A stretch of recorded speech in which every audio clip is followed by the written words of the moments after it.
All right, everybody, welcome to the show. Today's guest is my little brother, Sean Dettman. Welcome, buddy. Good to see you, Dave. Thanks for having me.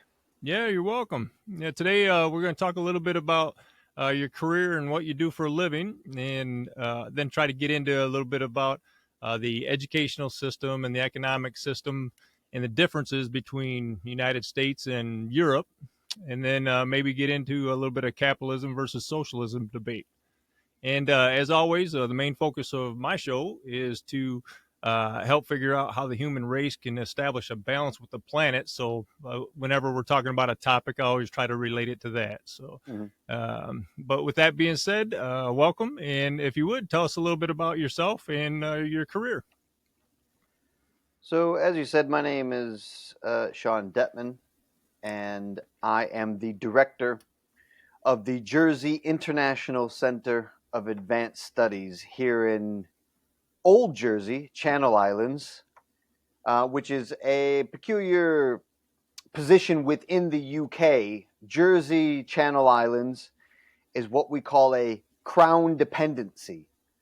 So it's not part of the UK properly, but it is part of the British Isles. So, as you know, within the British Isles and the UK more broadly, we have the Commonwealth, we have the British Isles, we have the United Kingdom, and we have UK overseas territories like Turks and Caicos, Mm-hmm. Anguilla in the Caribbean, other places like the Falklands down off the coast of Argentina. Um, Other places across the world, broader strokes, the Commonwealth, which is still in existence, which includes places like Canada, Mm-hmm. India. But Jersey has this really peculiar status within that larger family as a crown dependency. There are only four in existence. So there's the Isle of Man, there's the bailiwick of Guernsey, and the bailiwick of Jersey, and there's also the bailiwick or the Isle of Alderney. And those last three are all part of the Channel Islands. The Isle of Man is up in the Irish Sea. So that's the geography of it, really. Okay. The Jersey International Center of Advanced Studies is a postgraduate research center that focuses on islands and island communities. And we are in largely in partnership with the University of Exeter. Okay. Where's that at? So the University of Exeter is a research-intensive university in the city of Exeter, which is in the southwest corner of England. Okay. Yeah, and it's a very good university. It has pretty high standings within the rankings, etc. It is a what they call a Russell Group university. So a Russell Group university in the UK basically means that it's research intensive Hmm. university, whereas schools and universities, colleges that fall outside of the Russell Group kind of brand are more teaching intensive, Okay. or more of a mixture of teaching and research. More classroom oriented. Yeah, so they are in the early '90s. I'm sorry, in the late '90s. Tony Blair and Gordon Brown, when they became Prime Minister and Chancellor of the Exchequer, they they made all of what was formerly called the polytechnics. Mm-hmm. So colleges and polytechnics that were largely vocational focused, but with some facilitating academic subjects, some traditional academic subjects. They were all made universities overnight, a stroke of a pen. So, for example, if you have the University of Plymouth, which is also down in the southwest peninsula of England, they were up until the mid '90s. They were polytech. It was a polytechnic, and now, of course, it's called the University of Plymouth. So, if you look at the University of Plymouth, they have some very good research focus in things like marine biology, because, of course, Plymouth is right on the coast. So, Mm-hmm. those incidental assets are kind of what they specialize. But for the most part, it is a teaching university. Most of the staff at the university have teaching contracts, Mm-hmm. and they're not as research focused, or the programs, particularly at a postgraduate level, are not research intensive. What do you So mean that's by kind a of the distinction. polytechnic? What's a It's just, polytechnic? yeah, a polytechnic is just the term that was used in the post-war era in the UK to denote the difference between a classical university, which by definition has a research position, Okay. right? It has a research focus, Mm-hmm. versus a college in the United States. So if it's a college, then it's a teaching school, whereas Mm-hmm. a university is a research institution, a Okay. research Right. intensive Okay. institution. So the Polytechnic was just a term that was used largely in the post-war era in the UK to distinguish between the two, Okay. right? And like I said before, the Polytechnic has a focus on vocational training, or what we would call maybe like the STEM subjects, Okay. the science, technology, engineering, these types of things. Okay. Well, thank you for that. I want to get back into more of your local stuff. Describe more kind of what you do during a week or a year, as far as research versus teaching versus administrative. Like on a daily basis or weekly basis. I'm definitely interested in that stuff too. Yeah, I mean, in big universities, you would have a contract that dictates that workload. Okay. If you were on a research intensive contract, Mm-hmm. basically your university would pay you to produce output and oversee postgraduate PhD output, Mm-hmm. Okay. right? So PhD projects, master's research, and dissertation projects, and then they would expect you to publish alongside of them based Mm-hmm. on your own research interests with Mm-hmm. some teaching. Right. And then, of course, there's the reverse, right? So, that's an 80-20 Mm-hmm. research, 80 and 20% teaching. Okay. Whereas there's a reverse where you have 80% teaching workload and a Mm-hmm. 20% research. Mm-hmm. Or you would have like 100% administrative if you were a dean Right. or a pro vice chancellor or something like that. Then Mm-hmm. you would have 100% administrative position. What's your percentage? What are you? We are so small that I do Mm-hmm. all three 100%. There ain't no divvying it up, huh? I got 5 jobs, Dave. I have 5 jobs. I have 5 jobs. I would Right. like to say that my job is, that I'm good enough at the research side of things, and I'm prolific enough in my output that I have an Right. 80-20% research. 80% research, 20% admin stroke teaching. That's Okay. not the case. It's Okay. probably, my 9 to 5 is mainly administrative. Hmm. I'm the director. Okay. So, I do everything from meeting with ministers and, high ranking vice chancellors at Exeter, I ministers of Okay. government here in Jersey, to high ranking vice chancellors at Exeter, to booking the lecturers' flights and hotel accommodation. Okay. So Right. and everything in Yeah. between, Yeah. registry, admissions. I'm the You got all finance five hats, officer. huh? Yeah, all the time. Yeah. And so that's really kind of, if I structure my day well enough and Mm-hmm. I'm disciplined to it, Mm-hmm. i.e., I get up at, if I arrive in my office at 8, Mm-hmm. do emails right at 10, Mm-hmm. revisit those emails to 10, 12 to 2, and then check anything is desperate before I go home, I can Right. organize my administrative day to that point. Now, of course, those boundaries are going to be pushed from Mm-hmm. day to day according to the needs of the students, et cetera, where we are in the academic calendar. But Right. more or less that is. And then in the in between sections, I'm either writing Mm-hmm. or I'm teaching. How many classes do you teach, and what type, and what type of classes? My teaching load is fairly low at the moment, Okay. um, uh, because like I said before, the main area of focus is the environmental sciences. Mm-hmm. And I'm not a scientist. I'm a 20th century Mm. Anglo-American historian. So Right. I do Okay. I undertake the administrative process for those programs. Okay. Like I said, we said the MSc and PhD program in island biodiversity and conservation.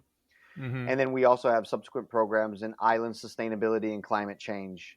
And then Mm-hmm. the archaeology programs as well. Again, I'm not an Mm-hmm. archaeologist. I know Mm-hmm. the material more. I'm Right. on the human side rather than Sure. the plant and animal side of things. Right.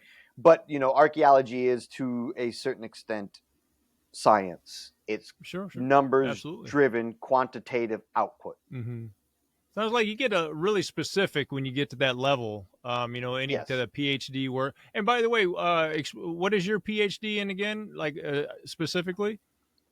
So shifted to my side. So within my administrative remit, I Mm-hmm. do what I have to because everybody's got to eat and I need a paycheck. uh, Right.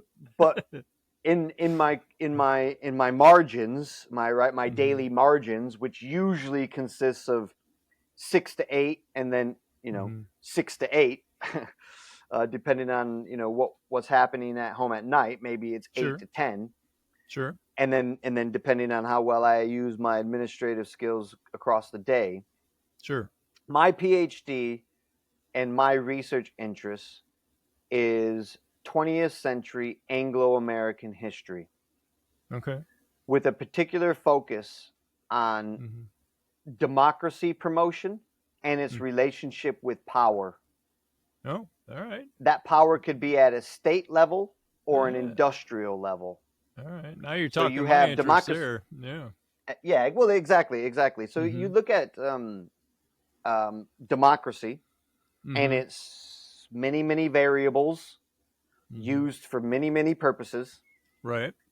How in the Anglo-American world democracy is promoted for the expansion of power, Mm-hmm.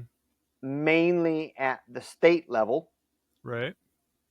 or that higher tier level. Mm-hmm. That's undertaken how democracy is used to expand socioeconomic political elites. Right. So they're not exactly within government, but somebody like Elon Musk, right? Okay. Elon Musk is what you would call a socioeconomic political elite. Okay. He doesn't hold a government position, I Right. think officially, or Right. anymore, Right. but that those people have always existed, and they've Sure. wielded considerable power and Right. influence over decision making at a state level. The power behind the throne kind of guy. Yeah. Yeah. Sure. So my PhD was looking at how we used democracy to effectively sell the Mm-hmm. Aid to Britain program Mm. in 1940 and 1941, which culminated in the Lend-Lease program, Mm-hmm. as a means of exporting American-style democracy to Europe Mm. as a counterweight to the rise of fascism. Okay. Yeah, So that that's was. at a state level, and that there are vast examples of that. I mean, we could think Mm-hmm. about right now. I mean, the current administration, what's their relationship to democracy promotion and its use of power? Right. So that's at one level, and there are many examples across the course of history of which Right. democracy is used for the purpose of socioeconomic and or political elites Mm-hmm. to expand their power bases. Right. The counterweight to that is industrial democracy, the promotion of industrial democracy at a company level, or at an organized as an organizing principle for labor. Okay. So the counterweight, if you were to think about socioeconomic elites Right. and how they use that socioeconomic elite status for political influence, like Henry Ford, right? Like Rockefeller, Mm-hmm. right? Like Andrew Mm-hmm. Carnegie, all these Sure. big names. Sure. right? Where that amassed fortunes and fortunes, and with those fortunes come political influence. Oh What's the yeah. counterweight to that power that they've done? Mm-hmm. And Mm-hmm. and the counterweight would have been, of course, the organization of the automobile industry Sure. at a labor level, Right. right? So we use and at the steel level, Mm-hmm.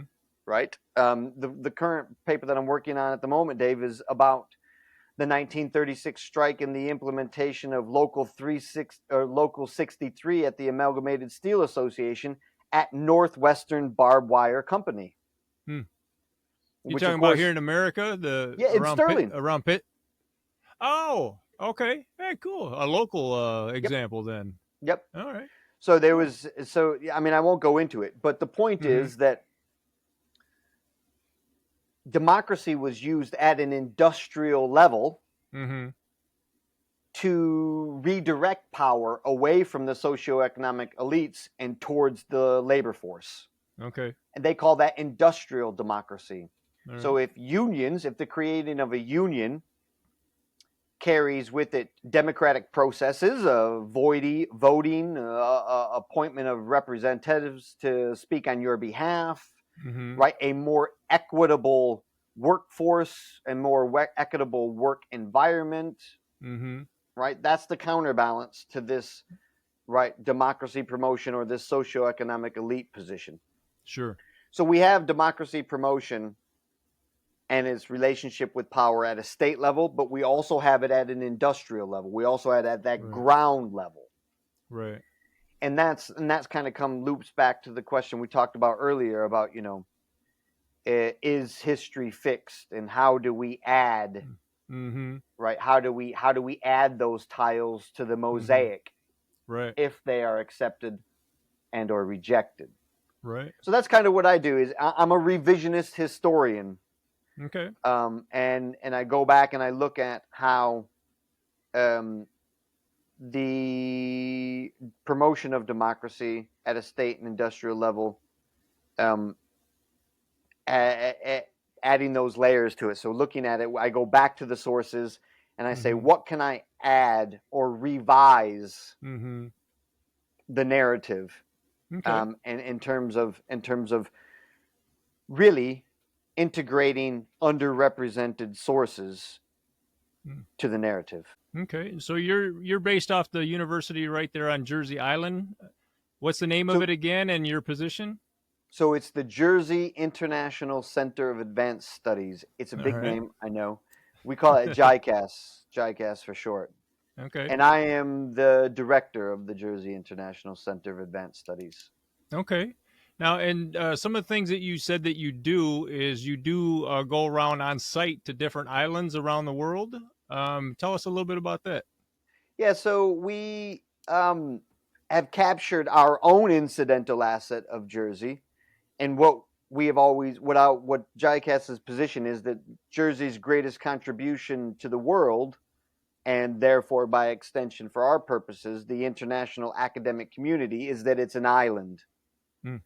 and that Jersey is an ideal place for people to come and learn about islands and island communities. So it's really this notion of importing and exporting knowledge about islands and island Mm-hmm. communities that sits at the heart of what we do. So the programs that we run, right, invite experts from across the world to come to Jersey to deliver their modules for the various programs, right? And that is really kind of the importing knowledge to the Okay. island, right? We Right. bring students and staff from across the world to come to Jersey to learn and teach about islands, to learn Mm. about islands. And so that's the importing of it, really. And then, with regards to the exporting of it, what has been learned here in Jersey and our contribution, right, to that Right. knowledge building about islands and island communities, whether it be from the teaching and learning that we deliver on island, to the research that we undertake on island, looking at global themes mapped against island perspectives. Right. then we export that to islands across the world. So, Okay. for example, Jersey has a very rich catalog of archaeological sites, Hmm. particularly archaeological sites that sit within the Neolithic. So think about, roughly 5,000 to 2,500 BC. Okay. So that period, right? Yeah. They have a rich catalog of Neolithic sites, dolmens, and Mm-hmm. archaeological activity, Mm-hmm. archaeological record during Okay. that period. So we have a field school here in Jersey that focuses on that. The archaeological map of Jersey is what we call it. Hmm. And so people from across the world come to Jersey and they undertake those field schools, and we excavate certain places on island to add to the overall archaeological record here in Mm-hmm. Jersey, but beyond. Okay. So that would be the importing of island knowledge, Okay. teaching, and learning. And then what we would also do is we export that knowledge to other field schools across the world. So, for example, in addition to the field school that we have in Jersey, looking at the rich archaeological record here on island, we also do a field school in Greece, and we also do a field school in Antigua Hmm. in the Caribbean. Okay. So again, it's establishing a network across islands that share these themes of what we call islandness, and how they compare and Okay. contrast within those broad strokes of the concepts of islandness. And in this particular discipline, archaeology and excavation work. So you actually get out and do some digs then too, don't you? We do. So a lot of the work that we do is a hands on, practical based field work. Mm-hmm. And within those field work skill sets that we develop, those toolkits that we develop Mm-hmm. from the field work, include things like geographical information systems that allow us to build complex maps that are layered against not only the sites but also space and time, which is Mm-hmm. really really interesting. Right. We also do things like R Studio, that again is kind of a quantitative inputting software where you can input research numbers, data driven processes into this software, and it spits out really sharp and shiny graphs, charts, tables, etc. Now, are you mostly exploring and finding new stuff, or cataloging information that's already been found? It's both. Okay. It's both. It's both.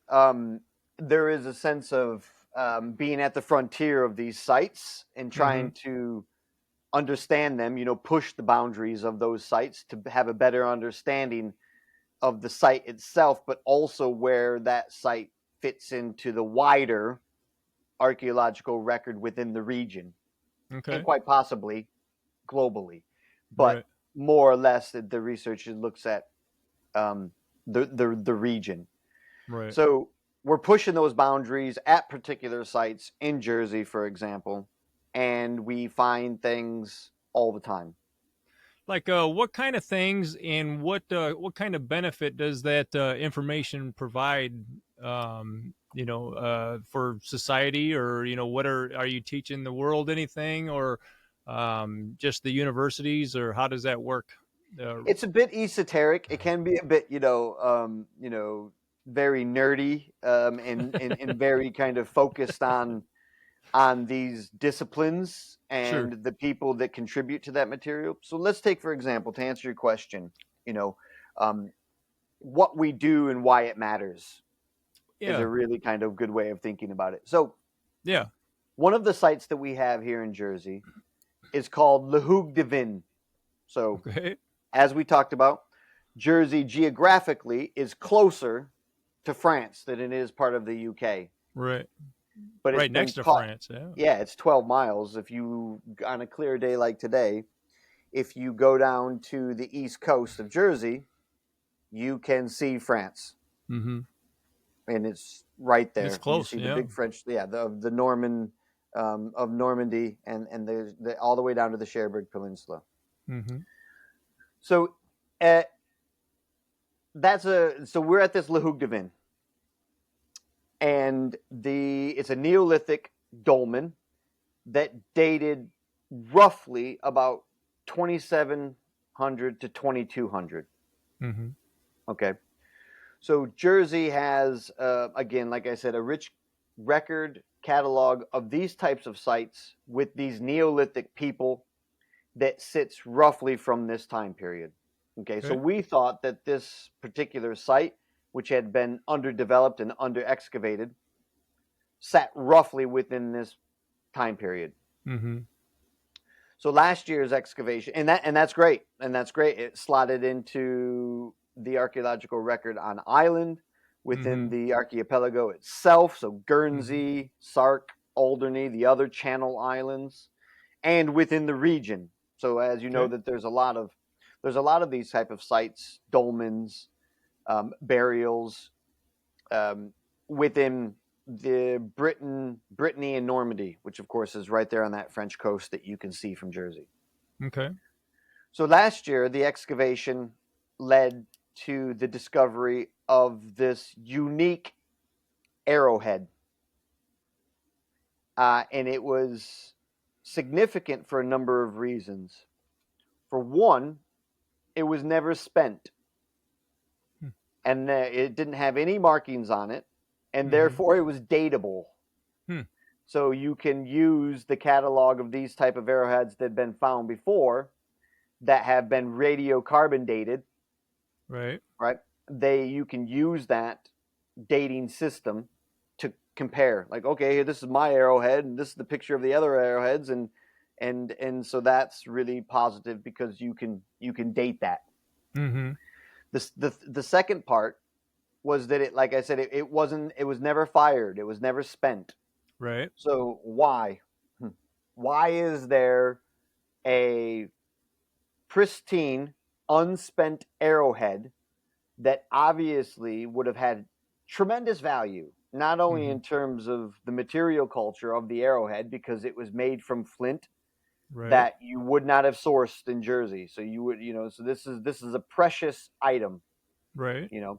that would have only been carried by elites at this time, Right. right?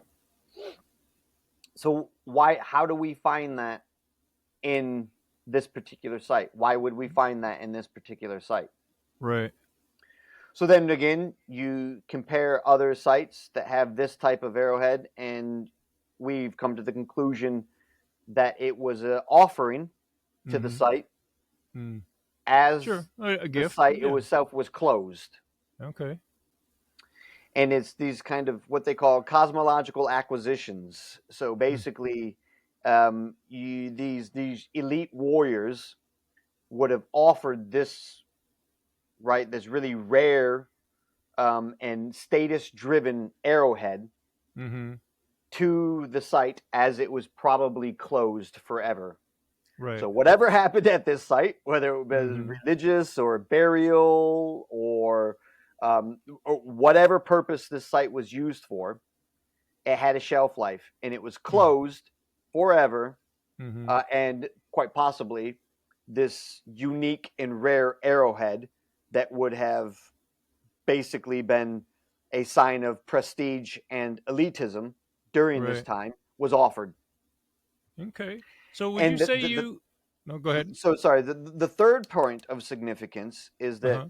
this arrowhead that we found, right, as we said, it's datable, and the date to this arrowhead is 1700. Mm. So now, right, as we said before, the known dates of the site was 2700 to 2200. Right. Well, this datable arrowhead that we have, compared to other sites found across the world and the region, suggests that it was from 1800 to 1700. Right. So how can you have this site closed at 2200, but yet you have a datable arrowhead, right, and Right. 1700? So that basically means that the site has extended its life from 2700 to 2200. Now we have a second phase of use on this Mm-hmm. particular site. And indeed, it might have been a continuous phase. We don't know. But the Yeah. point is that we have now this arrowhead that extends the site, Like the life of the 500 site. years. Yeah. Exactly, quite possibly ushering in a second phase of the site. Mm-hmm. And we have now moved out of the Neolithic and into the early Mm-hmm. Bronze Age, which is mapped against the rise and spread of what we call beaker culture Okay. in this region. So the site Right. now has completely different meaning and different life. And So. that knowledge that we have gained from our excavation work on site can then Mm-hmm. be exported to the region to understand Mm-hmm. how this particular site Yeah. maps against the wider known um, Mm-hmm. qualities and characteristics of this Yeah. beaker culture. So that's just Yeah. one example of of Right. what we do here in Jersey and why it matters. And and then even the further analysis would be, okay, so why here in Jersey? Why on an island? Right. Is it just regionally convenient, or Mm-hmm. did islands hold you know um, purpose and meaning, Mm-hmm. specific? Dare I even say, special purpose Right. and meaning? We're going a little bit too far, perhaps, but those are kind of the things that we're now Mm-hmm. looking at in terms of why Jersey, why this island. Well, that's what I think. The interesting part of it for me is your use of the word export. So when you say export, it means you guys are still researching and trying to put the puzzles of history together. Yes. And then so when you find things, so when you say export, how do you share that knowledge, and how, like, who out there is putting those puzzles of history together? Like, do you go to national conferences and share these information, and Yes. talk about how you share that, and with the overall, because I'm a history buff, so you guys are still putting together pieces of history, and so how do you get it to, like, the top people in the world, and how do they use that information that you give them to adjust the history books, for example? Yeah. No. I mean, you're right. As you have kind of astutely pointed to, history is a mosaic, Mm-hmm. and it is assembled one little tile at a time. Right. And this particular period has a lot of missing tiles. So Mm-hmm. any information that's added to it allows us to conjure up these kind of fantastical images, Mm-hmm. but is hungry. It's much needed for this type of this knowledge. So in terms of what that looks like is output. Mm-hmm. Output in the form of publications Okay. that is then discussed, digested, and either accepted or rejected. Okay. So, something as fairly benign as the arrowhead that we have found is easily accepted because there's a precedent, right? It's dateable. We have now been able to extend the site, the life of the site, by 500 years to include beaker culture, and this research is already done, Mm-hmm. right? So that's pretty empirical and very easily integrated into this kind of wider network of people who work on this particular material. Right. So pretty straightforward. Okay. But more kind of esoteric or theoretically driven narratives, that's harder to achieve. That's Mm-hmm. harder to um, allow the network to accept at face value.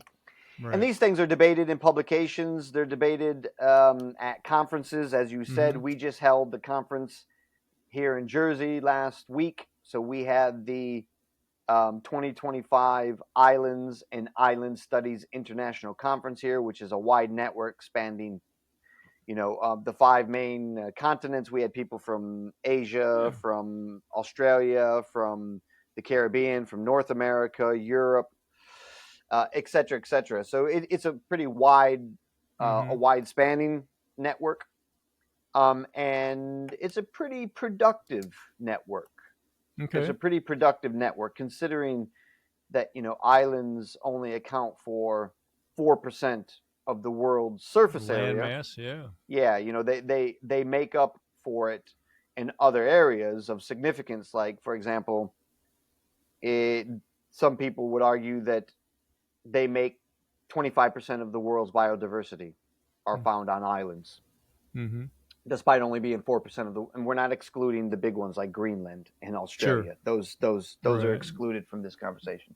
New Zealand. So yeah, um, so that's kind of the value of islands. And so Mm-hmm. really, it's a it's a subdivision within a subdivision. So Mm-hmm. we have history, and we have archaeology, and then we have this particular the Neolithic, Bronze Age, Mm-hmm. Beaker culture, and then we have islands. So Mm-hmm. it sits kind of down on the actual scale, in terms of the output that it produces. But because it has that kind of third or fourth tier status, it does allow us to make some pretty unique and fun Mm-hmm. observation and analysis. Yeah, yeah. Whereas, those first tiers topics, they are much more empirical in their output. Not to say that they don't have different historiographical debates, or the merits of radiocarbon dating, et cetera, et cetera. Right. But those big themes are a little bit more established, wide ranging, and of course the networks are much bigger. Yeah. How big are the networks out there? Meaning, how many times a year do you go to a conference, and do you have any direct relationships with any of those guys, or meaning like the kind of the I'm interested in the chain of command, like who you tell, and then who do they tell, and then is there a United Nations of archaeology out there? I like the global aspect is what I find interesting. Yeah, so if you take history, for example, which Uh-huh. is my subject, that we can kind of come into a little bit in terms of who I am and what I do, um, in within the context of my own research. You have the American Historical Association, the Mm-hmm. AHA, Okay. and it's massive. If you Okay. were to go Sure. to the conference, there's an annual conference every year Right. in one of the major cities across the United States, and there's thousands and thousands of delegates, Sure. thousands of delegates.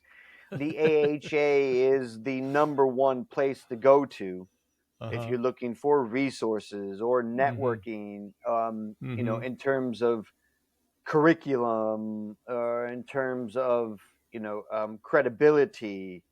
Mm-hmm. That would be at the very top, tier Mm-hmm. one, grade A listing. Okay. Yeah, yeah. is That's what the I'm is the interested in. Yeah. American, yeah.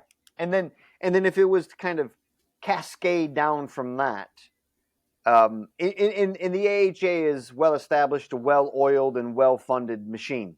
Sure. Sure. It's massive. Right. And so the grants are highly competitive, the positions are highly competitive. They have a Mm-hmm. really well established senior editorial team. Right. The But the are the executive major committee would. leagues for history? Exactly. I mean, Right. these are the all stars of Right. the American historical scene, Okay. and people who are very senior in their position, output prolific amounts of output. Mm-hmm. CVs are off the charts in terms of credibility Right. and achievement. Would you say they're the ones who mainly write the history books, or the ones that say filter and say what is true and what is not? Yes. So the impact value of Mm-hmm. your publication is determined by the credibility and strength of the publication that you publish in. Okay. So, for example, if you were to look at the AHA Historical Review, which Mm-hmm. is their flagship publication, the impact value is through the roof, right? So you're talking, 5 out of 5. Mm-hmm. And so that impact value is very high. and if you were to get a article published in that, your credibility within the world of that subspecies, that subsection, mine is 20th century Anglo-American, or if it was broken down even further, etc., into immigration, race, and labor, or something like that. Right. So if the higher the value of the publication, the better. The Most credibility. The publication, yeah, credibility. most articles, these high impact journals are peer reviewed with a very senior editorial board. Okay. So if the editorial board said that your paper was with merit, Mm-hmm. depending on the criteria, Mm-hmm. right? It could be based on the amount of publications that have already been produced on this Mm-hmm. topic, or it could be Right. an underrepresented topic. Sure. So if you were looking at, I don't know, the history of the Black Lives Matter movement, of course, Mm-hmm. that the output based on that versus Lincoln's role in the mobilization of the Civil War or the military for Right. the purpose of the Northern's position within the Civil War, that's going to have a lot less Right. output based on it. So it depends Right. on really what the criteria is. Mm-hmm. Um, and Well, and at that point, oh my God, can you believe this fly is like I could see hijacking him. our I session? could actually see I it. know, it's ridiculous. Well, how Yeah, much? so I was gonna say, how much new stuff is brought to the conventions every year, like to try to, conflict against history, change history, or because history, for the most part, is written already. But I'm just wondering, like, how often do, like, hey, I got something new, like your arrowhead you were talking about, and does that get it presented at the convention every year? And do you yeah, have the old guys say that's not true, that can't happen? yes. So that's Mhm. it. I Mhm. mean, you only really get accepted to present a paper at a conference Mhm. or have your publication submitted, reviewed, and Mhm. accepted to a Mhm. journal if it's new. Right. What is your Okay. contribution to the topic? Right. It has to be Right. new, right? It has to be fresh, Right. and it has to be based on primary material, Right. right? So Okay. you need to go digging through the historical record, Right. right? Newspapers, government documents, any journals, diaries, any of these things that were produced at that time, which we call primary material. That Mhm. forms the basis of new research, new and Right. fresh and exciting research. Right. And so that is the underlying principle, right? The Mhm. organizing principle of new Mhm. research Okay. is that it has of these submissions in Sure. publications or at conference papers. Well, you don't want to go to the conference and hear the same things every No, year. So, I mean, that's the idea of a conference, is to introduce something new. exactly. Yeah. And even Yeah. even these kind of high level historiographical debates where you have Mhm. two heavyweights slugging it out in the metaphorical ring Mhm. at the conference, even after a Mhm. while that gets old. Okay, you know Right. what I mean? Like, okay, we're drawing the line. Yes, you brought new material into this historiographical debate, but it's now the fourth year that you guys have Mhm. had this plenary at this conference.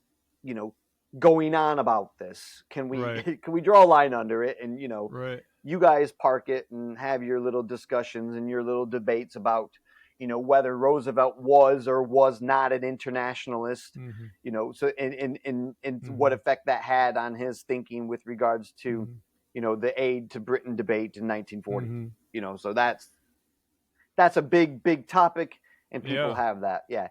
So but I mean but in terms of the next interpretation, the next Mhm. contribution, the next submission, Mhm. it's got to be fresh and it's Sure. got to have a new angle Sure. onto the Sure. onto the historiography or the existing body of literature. Right. So what you got any digs coming up, or any particular conventions or anything in the near future? Yeah, you're gonna love this one. All right. the project that I'm working on at the moment Mm-hmm. is looking at it's the field schools and stuff on my day to day. That's kind of I administer that, and that will be happening in a couple weeks, and we'll be back at Le Hoog de Vin, hoping for a big season and Mm-hmm. more of those arrowheads, quite frankly. Right.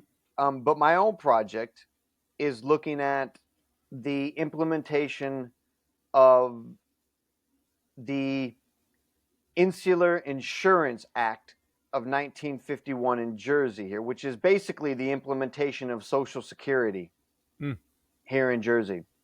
Okay. And again, I'm to me, um, the New Deal is the absolute high watermark of democratic processes Sure. within a democratic society. Right. And the cornerstone within that cornerstone, of course, is the Social Security Act of Mm-hmm. 1935. Right. And there is a lot of there's some research, and what really makes me interested at the moment is the exportation of the New Deal to other places across the world, Sure. specifically Uh-huh. Social Security.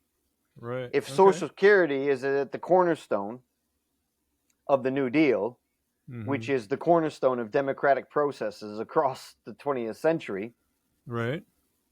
then that's something to really think about, Mm-hmm. celebrate, and study Mm-hmm. properly. And Yeah. so in Jersey, it's the 75th anniversary of the implementation of the Insular Insurance Act, which is Social Security. Right. And I'm undertaking a project to revisit that, Hmm. not only in terms of the actual sequence of events within this historical epoch here in Jersey, Right. but then also to better understand how the implementation of Social Security in 1951 here in Jersey slots into a wider network Okay. of the post-war era and the Right. rise of Social Security across Right. the Western world and beyond. Which is a big topic here in America right now because Social Security is under attack. So It's you under attack. definitely have some, yeah. Well, let's all that's excellent. Let's wrap up for today, Mm, because that will lead right into another good conversation for next time. You know mm. how what you do impacts politics, and some of your insights as to politics in Europe as opposed to America, and how much you guys pay attention, and are you laughing at us these days, and that kind of thing. I think it will really set up a good conversation for next time. So Absolutely. Yeah, I'd be happy yeah. to. Yeah. Well, as far as today goes, thank you very much for doing this. I appreciate it. Pleasure. Definitely interesting. What you being my little brother, you've been gone over in Europe for a while, and part of me has been wanting to know what's he doing over there. So you definitely filled in the gaps a little bit today. I appreciate it. My pleasure. I'm not making a fortune, that's for sure, Dave, but I am fulfilling some other, high value needs in my life. Right. Well, good for you, man. Yeah. Well, thank you again, man. I appreciate it. Until next time. Thanks for watching today's video and helping humans establish a balance with our planet. Don't forget to like and subscribe to our YouTube channels. Follow us on Facebook and X, and please share our videos. Lastly, if you'd like to become a supporter and help us out financially, you can sign up for a monthly donation on our Patreon page at www.patreon.com/Balance the World with Dave Dettman. But if you'd like to find out more first, please keep watching more Balance the World videos, and hopefully I can earn your support. Thank you.